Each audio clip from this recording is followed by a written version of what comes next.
हम कहते थे भारत मेरा भारत महान, अब तो मेरा भारत बदनाम।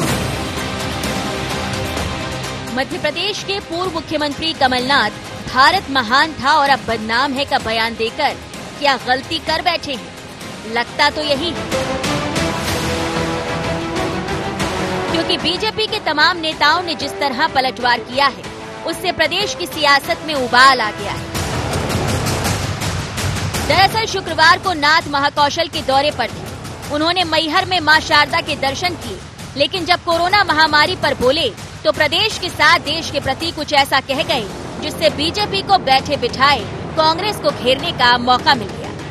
अगर मैं सच्चाई बोलूं तो मैं देशद्रोही हूं, अगर मैं प्रश्न पूछूं तो FIR करूं। मैंने उज्जैन में हफ्ते भर पहले कहा था 1,27,000 लाशें आई। मुझे कोविड से कितनी मृत्यु हुई वो प्रश्न नहीं है, ये फर्जी आंकड़े जो दे रहे हैं। पूरा विश्व भारत की प्रजातंत्र पर हंस रहा है। हम कहते थे भारत मेरा भारत महान, अब तो मेरा भारत बदनाम, क्योंकि भारत प्रसिद्ध हो रहा है कोविड से। मैंने नहीं कहा ये कोविड इंडिया कोविड नाम है, ये तो WHO ने कहा। क्या श्रीमती सोनिया गांधी जी आप कमलनाथ के बयान से सहमत हो? आपके मध्य प्रदेश का अध्यक्ष कह रहा है भारत बदनाम है, कांग्रेस को लज्जा और शर्म नहीं आता। सत्ता जाने के बाद लगता है कमलनाथ ने मानसिक संतुलन खो दिया। इस बयान के माध्यम से कमलनाथ जी ने भारत माता को बदनाम करने का प्रयास किया है। देखना यह है कि कमलनाथ जी इटली से संचालित हो रहे हैं या चाइना से संचालित हो रहे हैं या देश के अंदर जो देश विरोधी ताकतें हैं, जो पाकिस्तान परस्त ताकतें हैं, उनसे संचालित हो रहे हैं। हमने तो पहले ही कहा है कि कमलनाथ जी चाइना के एजेंट का आरोप उनके ऊपर पहले ही लग चुका है। देश को बदनाम करने की कोशिश करोगे तो चल नहीं पाओगे। विश्व में एकमात्र भारत ऐसा देश है जिसको मां का दर्जा प्राप्त है। आपने आज मां को बदनाम करने की कोशिश की। वायरस तो फ्रांस में भी आया था, अमेरिका में भी आया था, पर किसी ने देश को बदनाम नहीं। आपके टूल किट वाला जो षड्यंत्र है आज उजागर कर दिया। धिक्कार है कमलनाथ जी, हम तो सोचते थे कि आप केंद्रीय मंत्री और मध्य प्रदेश के मुख्यमंत्री रहे, कुछ समझदार नेता होंगे, लेकिन आप तो सड़क छाप नेताओं से भी गए गुजरे व्यवहार कर रहे हो। जो व्यवहार कभी राहुल गांधी करते हैं वैसा व्यवहार आप कर रहे हो। भारत को बदनाम करने वाले लोग इस हिंदुस्तान छोड़ो विश्व के किसी भी कोने में नहीं रह सकते। देश और प्रदेश में कोविड महामारी की दूसरी लहर थमती नजर आ रही है। देश के दिल्ली से लेकर हृदय स्थल मध्य प्रदेश में जल्द सियासत थमेगी लगता नहीं, लेकिन इसके सियासी मायने क्या कुछ और इशारा करें। Bureau report IND 24।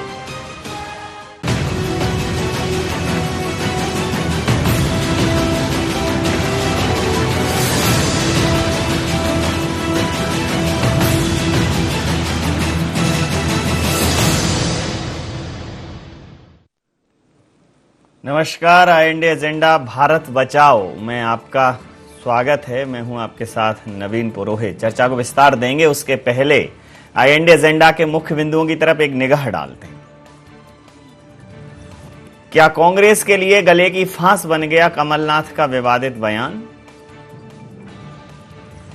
एक के बाद एक कमलनाथ के बयान क्या बढ़ा रहे हैं कांग्रेस की मुश्किलें? महामारी के बीच सियासी बयान कितने जायज?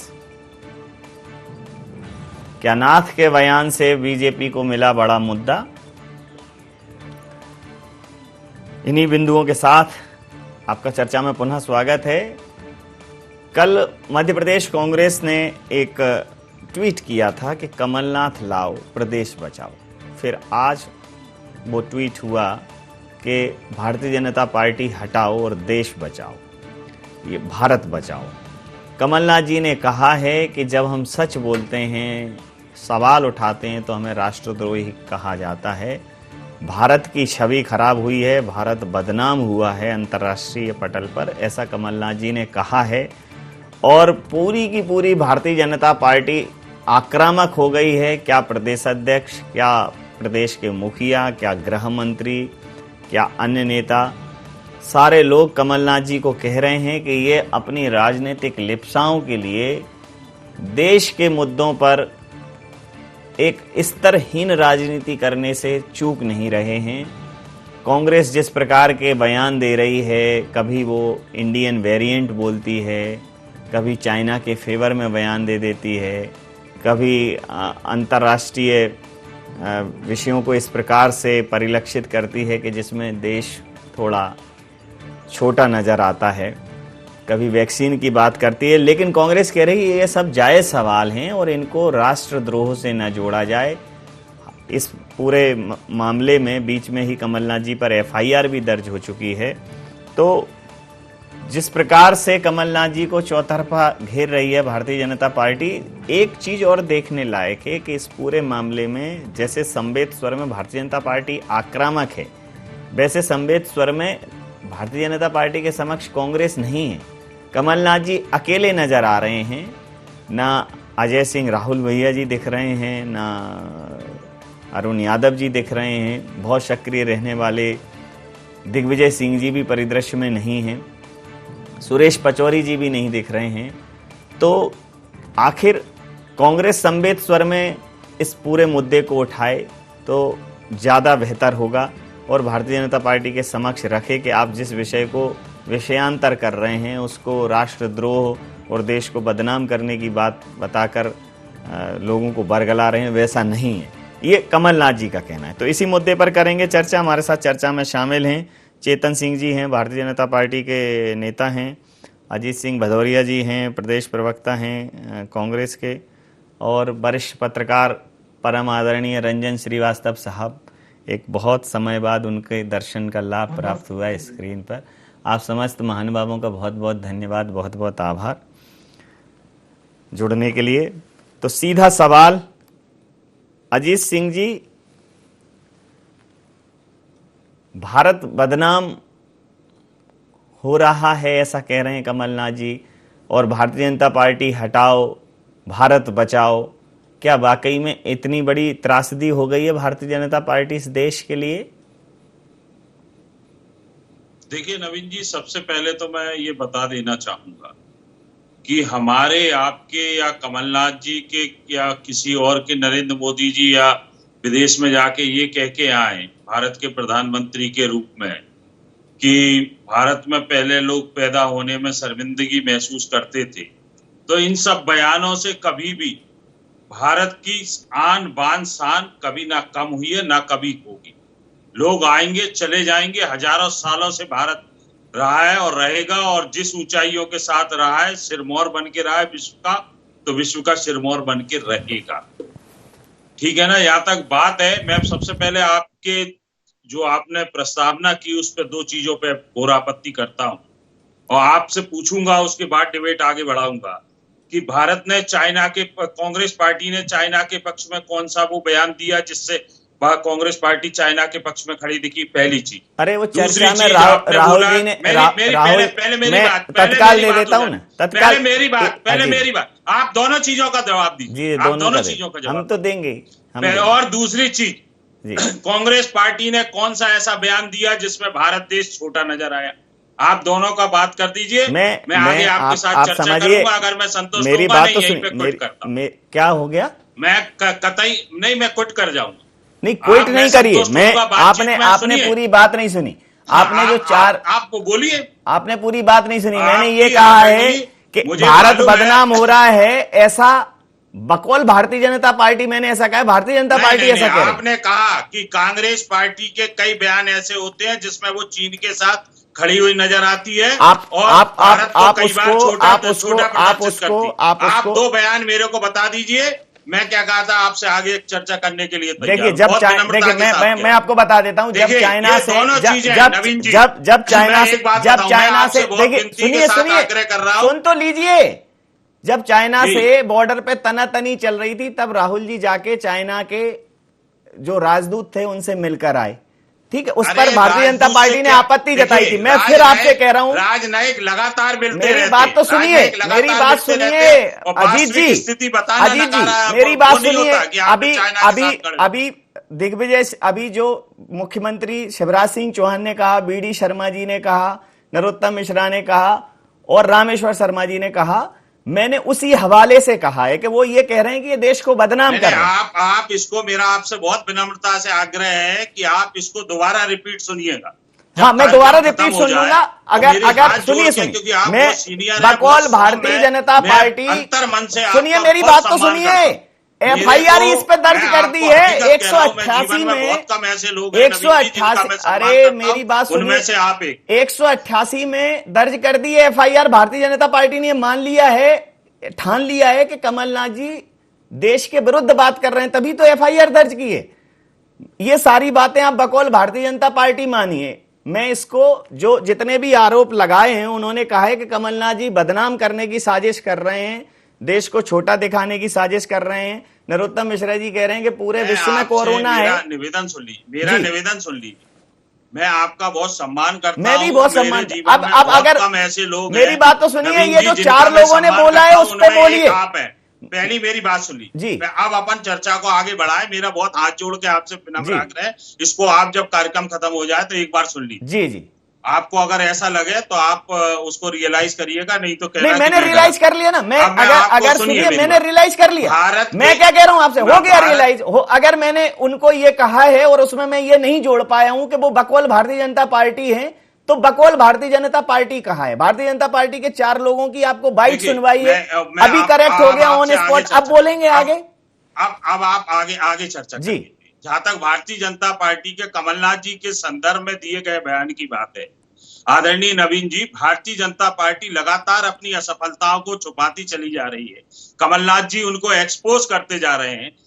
इंडियन वेरिएंट्स का आप बात कर रहे हैं, जिसपे कमलनाथ जी पे FIR हुई 188 का सहारा लेके, वो आपके सुप्रीम कोर्ट में 9 मई को स्वयं केंद्र सरकार ने हलफनामा प्रस्तुत किया, उसमें इंडियन वेरिएंट्स का हवाला दिया है 56वें नंबर पेज पे। तो इसमें कमलनाथ जी ने कहां से अनोखी बात करी? आज कमलनाथ जी ने जिस संदर्भ को आगे बढ़ाया, उस संदर्भ में कहा कमलनाथ जी ने ये कह दिया कि देश की अस्मिता या देश को बदनाम हो रहा है। अरे भाई, आज न्यूयॉर्क टाइम्स छाप रहा है, पूरे वर्ल्ड की मीडिया छाप रही है, टॉपेस्ट मीडिया दिखा रही है सब चीजों को, पूरे वीडियो दिखा रहे हैं। टाइम्स कोई भारतीय व्यक्ति थोड़े ही है।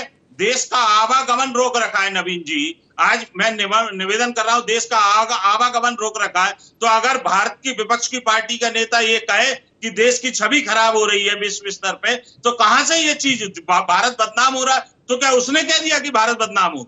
उसके कहने से भारत बदनाम हो रहा है? आपने जब विदेशी मीडिया पे किसी पे आपत्ति किया, आपने संबित पात्रा ने मैनिपुलेटेड जब डॉक्यूमेंट्स प्रस्तुत किया ट्विटर पे, तो आप पूरी भारतीय जनता पार्टी और पूरी सरकार ट्विटर के पीछे लग गई। जब पूरी विदेशी मीडिया चिल्ला रही है कि इंडियन वेरिएंट्स के नाम से पुकार रही है, तब आपने किसी से आपत्ति नहीं की। आपने क्यों नहीं आपत्ति की? भारतीय युवा कांग्रेस का राष्ट्रीय अध्यक्ष अगर सब मदद करता है लोगों की, तो क्या कहता है, केंद्र सरकार बुला के उससे 7-7 घंटे पूछताछ करती है। फिर ये इस देश में चल रहा है और देश को बदनाम आप कर रहे हैं। आपने आज इस देश की स्थिति लाके खड़ी कर दी, चाहे वो डॉलर से लेके किसी भी स्थिति में हो बेरोजगार। मैं भदौरिया जी, मैं आपकी बात पूछ लेता हूं। बकौल भारतीय जनता पार्टी, फिर मैं 2 चीजें उठा रहा हूं। एक, जब हमारे देश में चाइना बॉर्डर पे तनातनी चल रही थी, तब राहुल गांधी जी जाकर किससे मिले? राजनयिक से। आपने कहा मिलना जुलना होता है, लेकिन जब देश में तनातनी चल रही हो तो अगर नहीं वैसा करते तो ज्यादा बेहतर है। अब देखो, टाटा है, पाकिस्तान को अपने वो नहीं बेचता है, अपना एथिक्स है।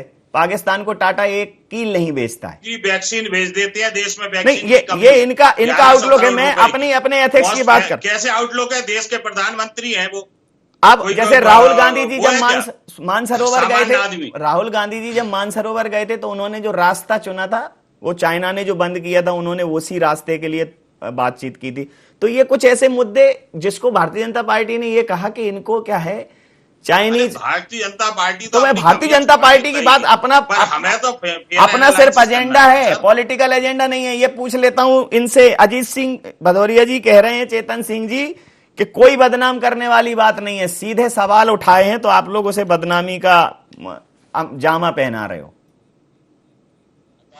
निराश व्यक्तित्व मानसिकता, और इतने गिर गए कि मुन्नी भी उतनी नहीं गिरती जितनी ये बदनाम हो गई।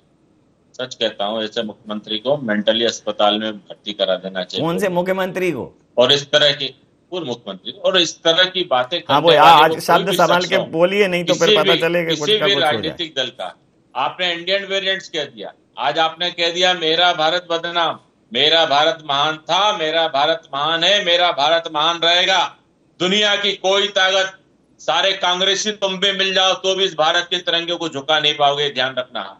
भारत के संबंध में बात करने से पहले एक सड़क छाप आदमी इस पूर्व मुख्यमंत्री से ज्यादा अच्छे वर्जन के साथ बात करता है। इस तरह के शब्दों का प्रयोग राजनीति में हमने अनेक अवसरों पर देखा है, लेकिन इस तरह की राजनीति नहीं देखी। इतने गंदे शब्द आदरणीय दिग्विजय सिंह जी ने भी कभी इस्तेमाल नहीं किए।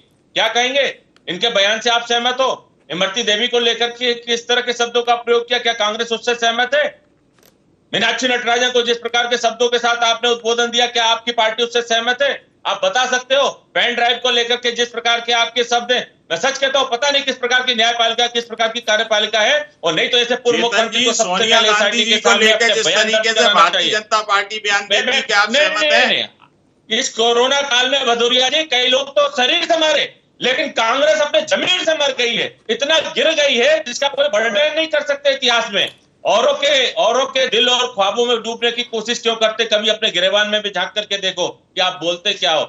विपक्ष का काम है आलोचना करना, विपक्ष का काम है कहीं कमियां हैं उसको गिनाना, विपक्ष का काम है सरकार के लगातार कान खींचना, लेकिन सदैव सरकार की बदनामी करना ये विपक्ष का काम नहीं। सदैव माननीय प्रधानमंत्री जी को अपमानित करना ये विपक्ष का काम नहीं। जिस अमेरिका की बात कर रहे हो, आज है भारत सरकार ने, गवर्नमेंट ऑफ इंडिया ने उनके राजदूत को बुला करके न्यूयॉर्क टाइम्स में जो खबर छपी है उस पर हमारा कड़ा विरोध है। और ये भी याद रखना, जब परमाणु पोखरण का हमने विस्फोट किया था तब इसी अमेरिका को घुटने टिकवाए थे माननीय अटल बिहारी वाजपेयी जी ने, और ये अटल बिहारी वाजपेयी के ही वंशज चले आ रहे हैं, ध्यान रखना। चलिए, आपकी एक बात पर प्रतिक्रिया ले लेता हूं। हमको आंख दिखाई तो साथ को फोड़ने की ताकत रखते हैं, क्योंकि 130 रंजन, मैं आप दोनों लोगों की बात पर प्रतिक्रिया ले लेता हूं। आप दोनों लोगों की बात पर प्रतिक्रिया ले लेता हूं। करना सारा हिंदुस्तान आपको, आप दोनों लोगों की बात पर प्रतिक्रिया ले लेता हूं। आप दोनों लोगों की बात पर प्रतिक्रिया ले लेता हूं। रंजन जी एक ऐसे समाचार पत्र से वाबस्ता हैं जो न सिर्फ राष्ट्रीय स्तर पर बल्कि अंतर्राष्ट्रीय स्तर पर ख्याति प्राप्त है, और उनके लेखों को भी राष्ट्रीय अंतर्राष्ट्रीय स्तर पर सराहना मिलती रही है। एक डोकलाम वाला जो मामला था, उसमें जब राहुल जी चीनी राजदूत से मिले थे रंजन जी, तो भारतीय जनता पार्टी ने आपत्ति जताई थी कि वो विदेश मंत्रालय को सूचित करके भी मिल सकते थे। और फिर उसके बाद जर्मनी की, आपको अगर यात्रा याद हो, जर्मनी की यात्रा में वो एक पॉलिटिकल कुछ डिबेट्स थी, कॉन्फ्रेंस थी, उसमें जब उनसे डोकलाम के मसले पर पूछा गया तो उन्होंने वहां कुछ भी बोलने से मना कर दिया था। तो वही मुद्दा जो आप संसद में उठा रहे हैं, और जब उस पर क्रॉस क्वेश्चनिंग होती है तो उसको भारतीय जनता पार्टी ने बहुत बुनाया था कि ये देश के सुरक्षा वाले मामले पर भी राजनीति करने से नहीं चूकते। फिर वो जब तिब्बत की यात्रा हुई तब भी मुद्दा उठाया। जब अन्य अंतर्राष्ट्रीय मीडिया का हवाला दिया गया तो वहां वैक्सीन से लेकर तमाम सारे मामलों पे कांग्रेस को भारतीय जनता पार्टी ये निरूपित कर रही है कि कांग्रेस जो मुद्दे उठाती है उसकी राजनीतिक महत्वाकांक्षाएं इतनी है कि देश की छवि खराब हो तो हो, लेकिन राजनीतिक महत्वाकांक्षाएं पूरी हो जाएं। आपकी प्रतिक्रिया चाहूँ। अभी जिस तरह से आरोप प्रत्यारोप चल रहा है तो मुझे तो चुनाव की याद आ रही है जी। लग रहा है कोई चुनाव चल रहा है उसके बीच में चुनाव प्रचार हो रहा है, आरोप प्रत्यारोप। समय स्थिति ये है नवीन जी, अभी हम लोग पेंडेमिक के बीच में हैं जी, महामारी के बीच में हैं। एक साल हुआ, दूसरी वेव आई, दूसरी वेव इतनी खतरनाक आई है कि कितनी जाने गई। अभी जो समय है, देखिए आइडियल सिचुएशन है मेरे हिसाब से कि पक्ष हो विपक्ष हो, दोनों को मिलकर के हमारी जो हेल्थ इंफ्रास्ट्रक्चर है, हेल्थ फैसिलिटीज है, कैसे अपग्रेड करें। लोगों की तीसरा वेव जो आने वाला है जिसका डर है, और ये डर है कि बच्चों को भी इफेक्ट करेगा, उसको लेकर क्या किया जाए। अभी तक मुझे लगता नहीं कोई ऐसी मीटिंग पक्ष मिल करके, खैर जिम्मेदारी सरकार की भी होती है बुलाने की, ऐसी कोई मीटिंग हुई है। दूसरी बात है कि जो अभी जो मैं सिचुएशन देख रहा हूँ नवीन जी कि कोई एक शब्द लेकर के, कोई बयान लेकर के पूरा आरोप प्रत्यारोप का दौर चालू हो जाता है, चाहे इंडियन वेरिएंट हो, चाहे भारत माता की बात हो। सवाल यह है कि अभी जो समय है, मैं फिर बार बार कह रहा हूँ कि जो हेल्थ फैसिलिटीज हमारी हैं उसको अपग्रेड करने का है, तीसरी वेव से बचाने का। सेकेंड वेव में देखा मैं ऑक्सीजन कमी, बेड की कमी, प्राइवेट हॉस्पिटल लूट भयंकर था, लोग भयंकर मरे हैं। तो जो बदनामी हुई है वो तो देखा हम लोग किस लिए हुई है, बदनामी हुई है। तो अभी जो समय आरोप प्रत्यारोप का नहीं। दूसरा फिर मैं एक और चीज जोड़ना चाहूंगा नवीन जी, इसके पीछे बैकग्राउंड क्या है। जब मार्च में आपको याद होगा सरकार बदली थी, तब पैंडेमिक शुरू हुआ था जी। बीजेपी सरकार में आई, उसने आरोप लगाया कि कमलनाथ सरकार ने कुछ नहीं किया था, तत्कालीन कमलनाथ सरकार ने। अब साल भर हो गया, साल भर के बाद भी ऑक्सीजन कमी, बेड की कमी, लोगों की मौतें हुई है। तो हम किसी सरकार की आलोचना नहीं कर रहे हैं, तो मिला के सिस्टम की बात कर रहे हैं। ठीक बात। तो सिस्टम आज ही फेल हुआ है, अगर साल भर पहले फेल हुआ था जी। तो दोनों फेल हैं, चाहे कांग्रेस इस समय रहा चाहे बीजेपी रही हो। तो अभी जो समय है दोनों मिलकर बैठ करके ये छोटी छोटी बातों पे झगड़ने के बजाय ये बड़े माइक्रो लेवल पे चीजों को सोचें। बिल्कुल ठीक है आपने। ये पूछ भी लेता हूं अजीत सिंह जी, मैं ये मान लूं कि राहुल जी को लगातार आप ये कह रहे हैं, भारतीय जनता पार्टी ये कह रही है कि वो एक अलग स्तर की राजनीति कर रहे हैं, ये नहीं करना चाहिए, और कांग्रेस ये कह रही है कि उन्होंने लगातार चेताया था कि आप ऑक्सीजन की व्यवस्था कर लें, आप दवाइयों की व्यवस्था कर लें, आप वेंटिलेटर्स की व्यवस्था कर लें, आप सारी व्यवस्थाएं चाक चौबंद कर लें। तो क्या कांग्रेस शासित कोई राज्य इस पूरे महामारी के दौर में एक उदाहरण प्रस्तुत कर पाया कि देखिए राहुल जी ने कहा था, राहुल जी की बात को कांग्रेस के मुख्यमंत्री ने इस प्रकार से गंभीरता से लिया, देखिए एक आदर्श परिस्थिति उन्होंने वहां मेंटेन की, ऐसा एक बता सकते हैं आप, एक उदाहरण? देखिए नवीन जी जैसे आदरणीय रंजन साहब बैठे हुए, इतने वरिष्ठ पत्रकार, वो अपने आप, आपने राहुल जी की चर्चा की, राहुल जी ने जब पहला वेरिएंट आया था, पहली वेव आई थी, उस समय बताया था कि आप इंटरनेशनल फ्लाइट्स इस समय बंद कर दीजिए, चीन का जो वायरस है वो बहुत खतरनाक। परंतु अहंकार में डूबी हुई सरकार, चाहे वो रविशंकर जी हो या कोई भी हो उनके मंत्री, उन्होंने मखौल उड़ाने के अलावा दूसरा काम नहीं। अभी आप राहुल जी का एक वक्तव्य सुन लीजिए। राहुल जी ने कहा कि लाशों के अंबाल लगने वाले सेकेंड वेरिएंट इतना खतरनाक है, मोदी जी ऑक्सीजन बेडों की व्यवस्था कर लीजिए। जहां तक आप बात कर रहे हैं राज्यों की, तो हमारा संघीय ढांचा इस प्रकार का है नवीन जी कि उसमें केंद्र का इंटरफेयर 100% रहता है किसी भी नीति को निर्धारित करने के। आप ऐसा कोई राज्य भी देश में आज तक नहीं हुआ है, किसी की भी सरकारें नहीं हो कि आप कहीं पे भी जाके कोई भी राज्य अपने आप कोई निर्णय ले ले, और खास तौर से पॉलिसी डिसीजन ले। तो ये ड्यूटी थी आपकी केंद्र सरकार की। केंद्र सरकार जिस तरीके से क्रियान्वयन करना चाहिए था उस तरीके से केंद्र सरकार ने नहीं चेताया, क्योंकि केंद्र सरकार के नवीन जी, केंद्र सरकार ने एक टास्क फोर्स बनाया था। आदरणीय रंजन साहब के ज्ञान में होगा, उनके एक सदस्य थे डॉक्टर रेड्डी, उन्होंने खुद अपना वक्तव्य दिया था कि हमने इनको, जब पहली टास्क फोर्स की बैठक हुई थी, हमने केंद्र सरकार को सजेस्ट किया था कि सेकेंड वेरिएंट आ रहा है, बहुत खतरनाक है, उसके लिए हमें इतनी ऑक्सीजन बेड्स की और वेंटिलेटर की व्यवस्था रखनी है। परंतु उसको इग्नोर किया गया उनके द्वारा खुद, क्योंकि उन्हें बिहार चुनाव में जाना था और दूसरी राजनीतिक अपनी स्वार्थ पूर्तियां करनी थी भारतीय जनता पार्टी। आप नहीं गए किसी भी चुनाव में? तमिलनाडु वगैरह चुनाव हुए, आप नहीं गए? नहीं, आप देखिए, अब बात वही आ गई ना, घर के मुखिया को आप सरकार में, आपको सरकार में राहुल जी ने पश्चिम बंगाल में जाना बना किया ना, बंद किया कि नहीं किया? आप आज आपने कह दिया 6 पर उपदेश, अगर हम सरकार में हैं तो हम सरकार अगर सरकार फेलुअर है, सरकार अगर सही काम नहीं कर रही है तो सवाल उठाते समय हमें तो सही रहना पड़ेगा। एक और निवेदन करूं, अभी जैसे कैसे निर्णय हो गया कि 6 महीने तक कोई बाई इलेक्शन नहीं होगा, पहले भी ये निर्णय हो सकता था बंगाल से पहले, 5 राज्यों के चुनाव से पहले, कि नहीं होगा 6 महीने का इन लोगों का कार्यकाल बढ़ा दिया सवाल। पहला पत्थर वो मारे जिसने पाप ना किया हो, जो पापी ना नहीं, पाप वाली बात ही नहीं है। जो गवर्नमेंट जो सरकार कर रही है वही विपक्ष कर रहा है, वही तो कह रहे हैं रंजन जी कि जो कांग्रेस जो सरकार कर रही है, तो कांग्रेस की जिम्मेदारी, जो सरकार कर रही है वही विपक्ष कर रहा है। और अभी ये उदाहरण है, इसमें नाथ बाई डिफॉल्ट लगाए, एक कोई मुहावरा था, क्योंकि देखिए संवैधानिक, जैसे नांगनाथ वैसे सांपनाथ, अब इसको और किसी से मत जोड़ना, ये सिर्फ उदाहरण है। तो वैसे ही सत्ता और वैसा ही विपक्ष, कोई जहां कोई विपक्ष नहीं है। विपक्ष आदरणीय, सुनिए, सरकार को डिसीजन करना है,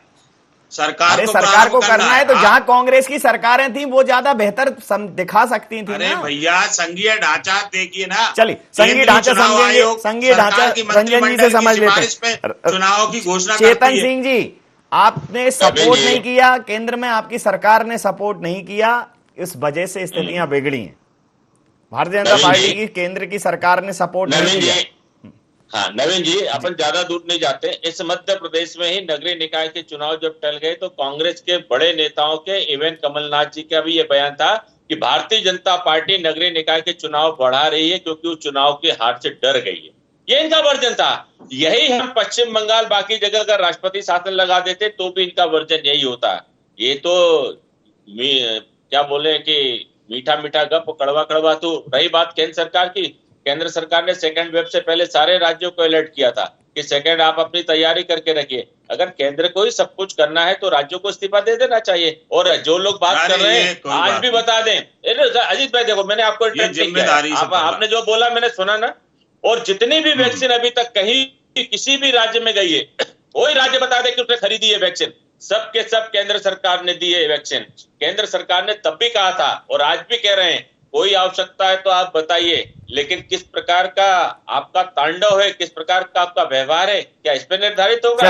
आज पश्चिम बंगाल के दौरे पर जिस प्रकार से प्रधानमंत्री जी के साथ वहां के मुख्यमंत्री ने जो व्यवहार किया है, ये क्या क्षमा करने के होके किसी भी राजनीति जनता पर छोड़ते हैं ये प्रश्न, जनता पर छोड़ते हैं।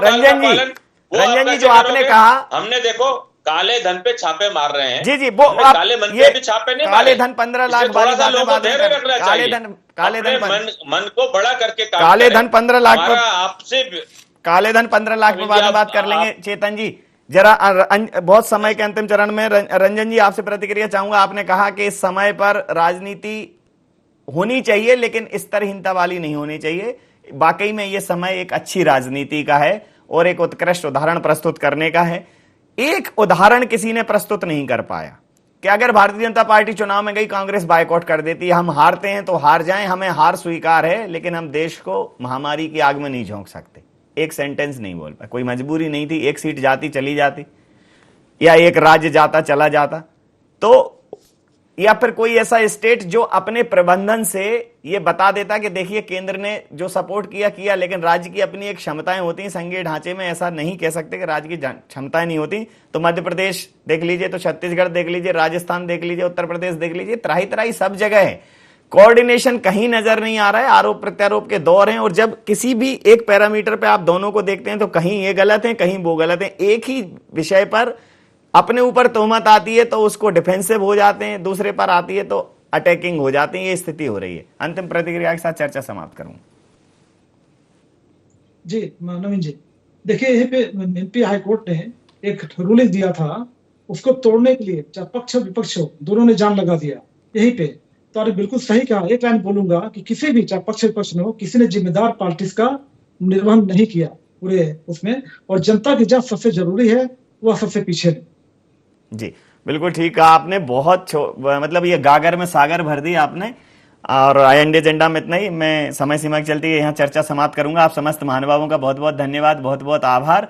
तो मध्य प्रदेश में कमलनाथ जी के बयान को लेकर भारतीय जनता पार्टी आक्रामक है। भारतीय जनता पार्टी कह रही है कि कमलनाथ जी हों या कांग्रेस के अन्य बड़े नेता, वो सिर्फ देश को बदनाम करने की राजनीति करते हैं। वहीं कांग्रेस कह रही है कि सवाल उठाना है तो सवाल उठाना अगर अपराध है तो हमने वो अपराध किया है, सच उजागर करना अपराध है तो हमने वो अपराध किया है। और इन्होंने देशद्रोह की और राष्ट्रद्रोह की परिभाषाएं ही बदल डाली हैं।